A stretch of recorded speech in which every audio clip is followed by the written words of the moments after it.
తాలూకా GPF అంతా కూడా divert చేసేసాడు లాస్ట్ 5 ఇయర్స్లో.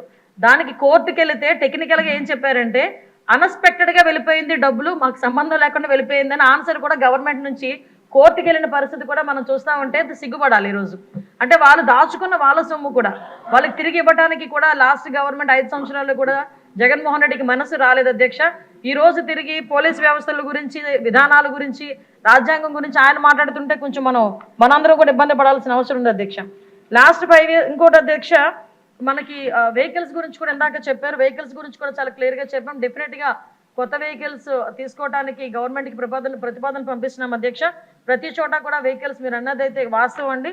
వెహికల్స్ చాలా ఇబ్బందిగా ఉంది. అంటే స్క్రాప్కి వెళ్ళిపోయే వెహికల్స్ 15 ఇయర్స్కి ఎట్టి పరిస్థితుల్లోనే స్క్రాప్కి ఇచ్చేయాలి. ఆ వెహికల్స్ అన్ని కూడా చాలా ఉన్నాయి. ఇంచుమించు 50% మనకి కొరత అయితే ఉంది. దానికి కూడా అధిగమిస్తాం. అదేవిధంగా మనందరికీ కూడా 120 లీటర్ల గురించి చెప్పారు అధ్యక్ష. యాక్చువల్గా అయితే ఏజెన్సీ లెవెల్లో ఎక్కడైనా కంపల్సరీగా కావాలి అనుకుంటే కనుక మన డిపార్ట్మెంట్ నుంచి ఎస్పీ లెవెల్లో వాళ్ళకి డీజిల్ పెట్రోల్ ప్రొవైడ్ చేయొచ్చు. కానీ పరిస్థితి ఎందుకంటే రిస్ట్రిక్షన్ పెట్టారు, 120 లీటర్స్ అని రిస్ట్రిక్షన్ ఉంది. దాన్ని ఈరోజు ఒక 300 లీటర్స్ వరకు కూడా రిస్ట్రిక్షన్ని పెంచే క్రమంలో ముందుకెళ్తున్నాం అధ్యక్ష. అదేవిధంగా ఇప్పుడు మీరు అడిగారు అధ్యక్ష, మనకి ఏపీఎస్పీ నుంచి ఏఆర్కి వెళ్ళేదానికి కన్వర్షన్ లిస్ట్ కూడా రెడీగా ఉంది అధ్యక్ష.